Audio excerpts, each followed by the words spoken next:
তো বন্ধুরা আমার মাথা দেখো, আমার মাথার চুলগুলো পুরো জট পেকে গেছে। আর আমার এই চুলগুলো দেখে মনে হচ্ছে যে আমার মাথায় কালার করা, কিন্তু অ্যাকচুয়ালি আমার মাথায় কোনো কালার করা না, আমার চুলগুলো কিন্তু এরকমই কালারের। তো আমি বাড়ির থেকে বেরিয়ে বাবার বাড়ি এসেই প্রথমে ফুল গাছটা দেখে আমার এত ভালো লেগে গেল, আমি টিনের চালের উপরে উঠে ভাবলাম এখানে একটু ভিডিও করি। তো তারপর গাছ থেকে একটা ফুল পেড়ে নিয়ে আমি মাথায় গুজে নিলাম, এবার ডান্স করছি।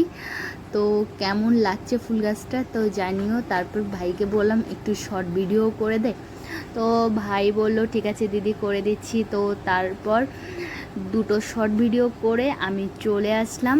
তো আমার ছোট ভাই বলছে দিদি চলো না ছাদে যাই ঘুড়ি উড়াতে। বন্ধুরা আমি ছাদে চলে এসেছি, এসে আর ছাদে প্রচণ্ড হাওয়া দিচ্ছে আর আকাশটা মেঘলাও করেছে।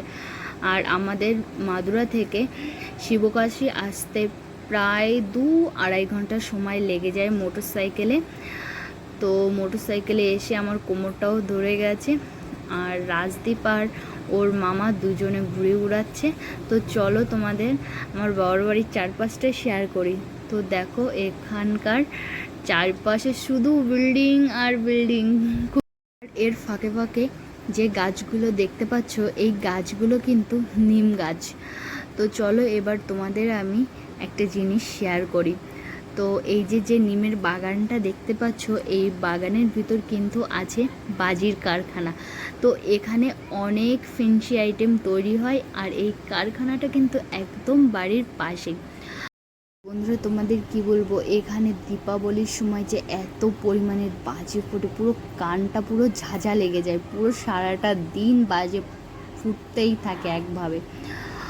তো তোমরা অনেকেই ভাবতে পারো যে দিদি তুমি বাঙালি হয়ে তোমার কি করে শিবকাশি বাবার বাড়ি হতে পারে। তো আমার দুটো হচ্ছে বাবার বাড়ি, একটা শিবকাশি আর একটা হচ্ছে কলকাতাতে। তো কলকাতাতে আমার বাবা থাকে আর এখানে আমার কাকুরা থাকে। তো চলো। তো বন্ধুরা সন্ধ্যা হয়ে এসেছে আর দেখো ছাদে কি দারুণ হাওয়া দিচ্ছে। তো চলো তোমাদের সঙ্গে এবার আমি শেয়ার করব আমাদের বাড়িতে কি কি গাছ আছে। আর আমি এখন চুলগুলো এত পরিমাণ বাতাসে উঠছে যে আমি একটু গান করে নিচ্ছি। তো কি গান করছিলাম ভুলে গেছি। তো এটা হচ্ছে বেলগাছ। তো এখানে 3টে বেলগাছ আছে। তো এখানে বেলগাছ হয় না, কাকুরা কলকাতা থেকে বেল এনে এখানে গাছ লাগিয়েছে। তো দেখো গাছও হয়েছে আর বেলও ধরেছে। ওই যে অরেঞ্জ কালারের বেলটা দেখছো এটা কিন্তু পুরোপুরি পেকে গেছে। এখানকার মানুষেরা কিন্তু এই বেলটা খেতে জানে না, কিন্তু যখন এই গাছে প্রথমবার বেল হয়েছিল তো সেই বছর এখানকার চারপাশের যে মানুষ আছে তো সবাইকে বেল দেওয়া হয়েছিল।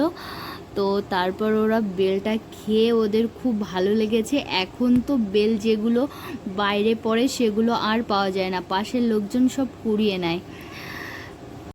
আর এখানে কিন্তু একটা সজনে গাছও আছে, আর এই সজনে গাছে কিন্তু প্রচুর পরিমাণ সজনে ধরে। আমি যখনই আসি কিন্তু তখনই সজনে নিয়ে যাই বাড়িতে। আর এখানে আরও অনেক গাছ আছে, তো দিনের বেলা কোনো একদিন তোমাদের সঙ্গে শেয়ার করব। এখন কিন্তু রাত হয়ে গেছে।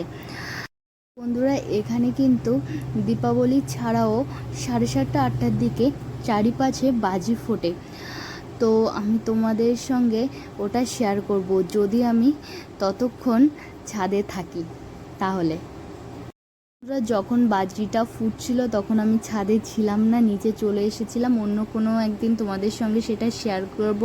আর এটা হলো তার পরের দিন, আজকে আমরা বাড়িতে যাব। তো দেখো কি প্রচণ্ড বৃষ্টি হচ্ছে, বাড়িতে যেতে পারছি না, বসে আছি। আর কালকে কিন্তু রাজদীপের স্কুল আছে, আর আজকেও স্কুল ছিল কিন্তু স্কুলটা আজকে লিভ নিয়ে নিয়েছি, এই জন্য আর যাওয়া লাগেনি, কিন্তু কালকে অবশ্যই যেতে হবে। আর দেখো কি প্রচণ্ড বৃষ্টি হচ্ছে। আর এই সাইডটায় আমার ভাই কি করছে, একটা বাটি পেতে দিয়েছে, ওই বৃষ্টির জলটা ওখানে পড়বে আর সেটাও খাবে।